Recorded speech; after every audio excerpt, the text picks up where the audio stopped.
Ya, pada lab 1 ini kita akan mengimplementasikan hasil perhitungan VLSM di Cisco Packet Tracer ya. Jadi kita akan menerapkan nomor IP yang sudah kita bagi di dalam satu contoh kasus jaringan ya, berdasarkan lab materi kuliah jaringan komputer lanjut. Nah, kita lihat kita sudah memiliki topologi seperti ini ya. Jadi ini adalah topologinya. Pada lab ini kita akan memasukkan beberapa device perangkat ya, ada switch, router, server, dan ada PC ya. Di lab ini kita akan mengambil dua segmen jaringan yang sudah kita hitung sebelumnya pada materi pertama, materi 1, yaitu kita mengambil ruang utama dan ruang server ya. Di ruang utama ini terdapat nomor IP yang valid yang sudah dihitung itu kurang lebih 1000 nomor, sementara di ruang server itu cuma 2 nomor ya. Bagaimana cara mengimplementasikannya? Langsung saja kita ke Cisco Packet Tracer. Router yang kita akan masukkan adalah router yang 4321. Langsung saja kita klik routernya, kemudian kita klik pada area kerja seperti ini. Nah, ini ya, masuk. Kemudian kita masuk lagi untuk switch, masih pada network device. Kita pilih switch, kemudian kita pilih 2960. Kita klik, kemudian kita masukkan. Kemudian ini masukkan lagi. Lab ini kita membutuhkan lagi server ya, server. Untuk server kita ambil di end device. Ini end device. Ya, kemudian kita pilih di sini end device seperti ini. Kemudian kita cari server. Nah, ini server ya. Kita klik saja servernya, kemudian kita masukkan di area kerja seperti ini. Ya, kemudian kita lanjutkan untuk memasukkan PC ya. Masih pada end device, kemudian kita pilih PC. Sebanyak 3 ya, sebanyak 3.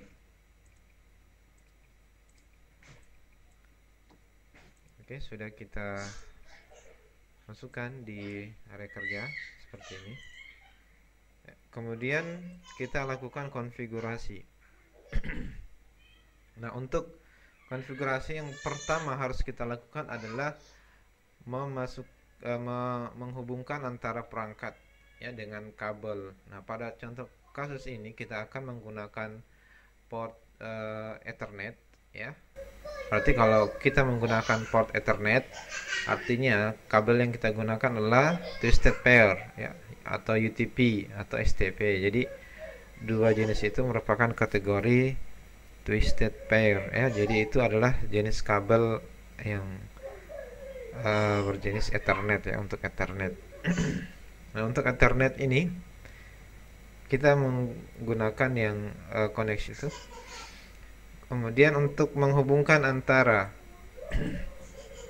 device router sama switch ya, itu kita menggunakan metode pengkabelan strike ya,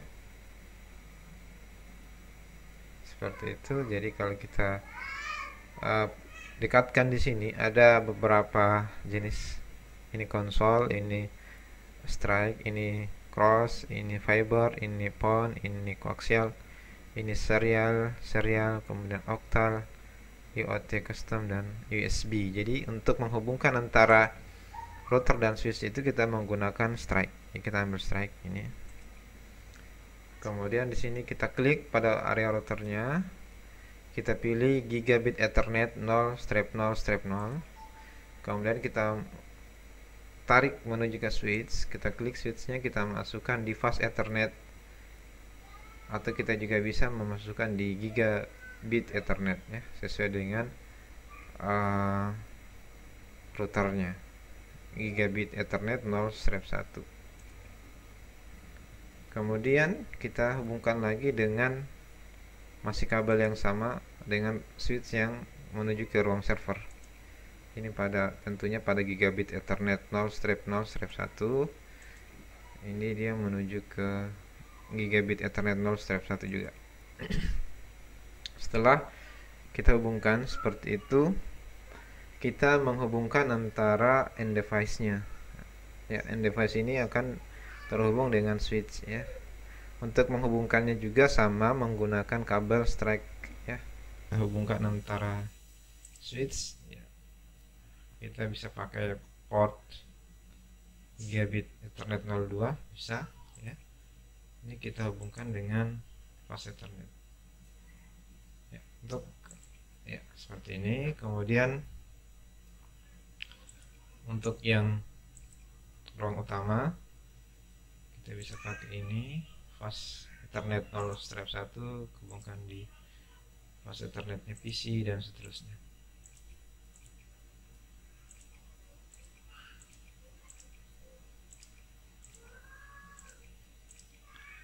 Oke, sudah selesai kita menghubungkan kabel.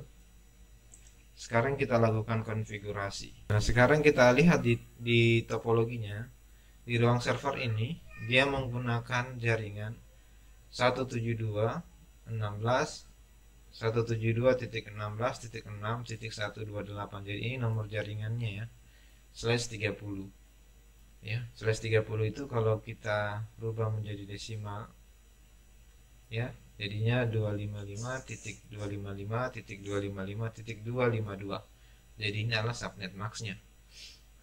Nah, artinya dari ruang server ini ada dua nomor IP valid yang kita butuhkan. Nomor pertama adalah nomor untuk servernya. Nomor kedua yang kita pakai adalah nomor untuk gateway-nya yang disetting di router. Ya, yang disetting di router. Nah, untuk nomor IP yang valid pada ruang server ini sudah kita hitung, yaitu nomor yang validnya dimulai dari 172.16.6.129 dan yang satunya lagi 172.16.6.130. Nah, sekarang kita akan tentukan yang mana menjadi nomor gateway dan yang mana menjadi nomor dari server. Nah, pada contoh kasus ini yang kita ambil untuk gateway adalah 6.129, sementara server adalah 6.130. Ya. Kita lakukan konfigurasi, kita mulai dari router. Diklik ya, routernya diklik, kemudian kita masuk di config ya. Tadi kita masih ingat ya bahwa yang port untuk menghubungkan ruang server adalah gigabit Ethernet 0/0/1. Jadi pastikan itu benar ya. Jadi kita pastikan dulu dia pakai caranya, kita dekatkan saja kursor ke kabel seperti ini. Nah, akan kelihatan di sini port mana yang dipakai. Kelihatan sini gigabit 0/0/1 yang untuk router ya. Akan kelihatan. Berarti kita settingnya di sini. Kemudian di sini kita beri nomor sesuai dengan nomor yang sudah kita tentukan tadi, yaitu 172.16.6.129. Nah, untuk subnet max-nya kita masukkan yang subnet max pada ruangan server 255.252. Ya, oke, selesai. Kemudian untuk gateway pada ruangan utama kita akan lihat di sini ya, nomor jaringannya adalah 172.16.0.0/ atau strip ya 22. 22 itu kita rubah jadi desimal, jadinya 255.255.252.0. Nah, untuk menentukan gateway-nya kita ambil saja nomor host yang paling pertama ya. Untuk host pertama itu adalah 172.16.0.1. Jadi itu merupakan alamat gateway untuk jaringan utama, ruang utama. Ya. Oke, sekarang kita masukkan di konfigurasi di routernya. Kita klik lagi routernya satu kali. Kemudian kita masuk di config, kemudian pilih gigabit Ethernet 0 strap 0 strap 0 ya, karena 0 strap 1 itu untuk ruang server. Oke, langsung saja kita masukkan nomornya 172.16.0.1 ya. Jadi cara menghitung IP valid ini sudah diajarkan di pertemuan pertama. Ya. Ini kita ganti subnet max-nya sesuai dengan subnet max pada ruangan utama. Ini jadi 0. Kemudian di sini jadi 252 seperti ini. Nah, karena settingannya sudah benar, kita aktifkan portnya, kita on untuk gigabit Ethernet 000. Kemudian yang 001 kita juga on kan. Nah, seperti ini. Ketika itu benar, maka tidak akan terjadi kesalahannya seperti ini. Nah, sekarang kita setting untuk konfigurasi IP pada server dan pada PC ya. Kita mulai dulu pada server ya. Pada server nomor yang kita akan berikan adalah 172.16.6.130 ya. Yang sudah kita lakukan tadi di nomor yang sudah kita hitung di pertemuan sebelumnya ya. Jadi ini nomor yang kedua yang valid dari ruang server. Caranya klik icon servernya, kemudian kita masuk di desktop, kemudian pilih IP configuration, kemudian pilih static ya, mode static konfigurasinya.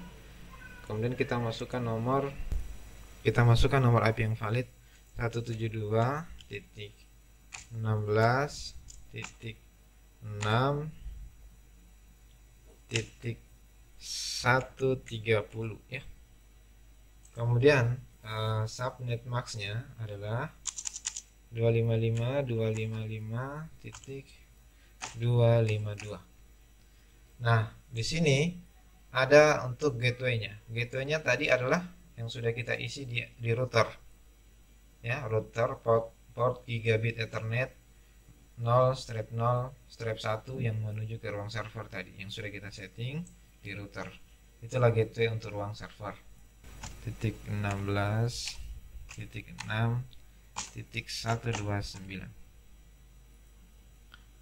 Oke, kita tutup. Ini sudah selesai konfigurasinya ya. Oke, sekarang kita lanjutkan ke ruang utama. Ruang utama dia menggunakan jaringan 172.16.0.0 ya. Kita sudah mengambil tadi untuk gateway-nya 172.16.0.1. Berarti alamat host yang kita bisa ambil adalah mulai dari 0.2, kemudian 0.3 dan 0.4. Kita langsung masukkan saja di konfigurasi. Klik PC-nya, masuk di desktop, kemudian pilih IP konfigurasi seperti ini. Kemudian kita masukkan nomor hostnya 172.16.0.2. Oke, ini subnet max-nya sesuaikan dengan ruang utama 255.252. Oke.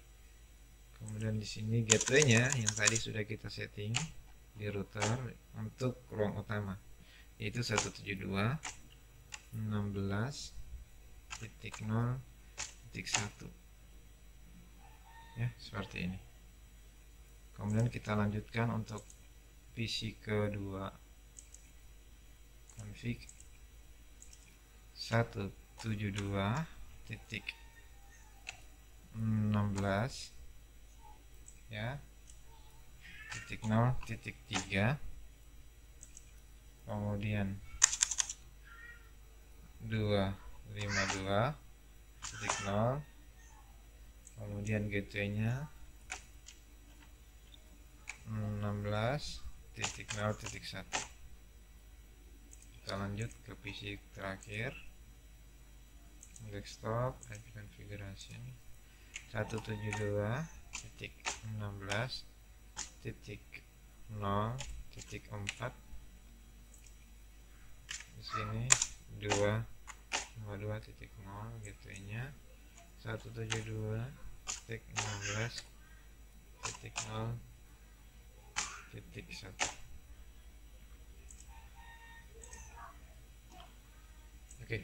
kita sudah selesai melakukan konfigurasi ya. Artinya dengan begini kita bisa menghubungkan antara ruang utama dengan server.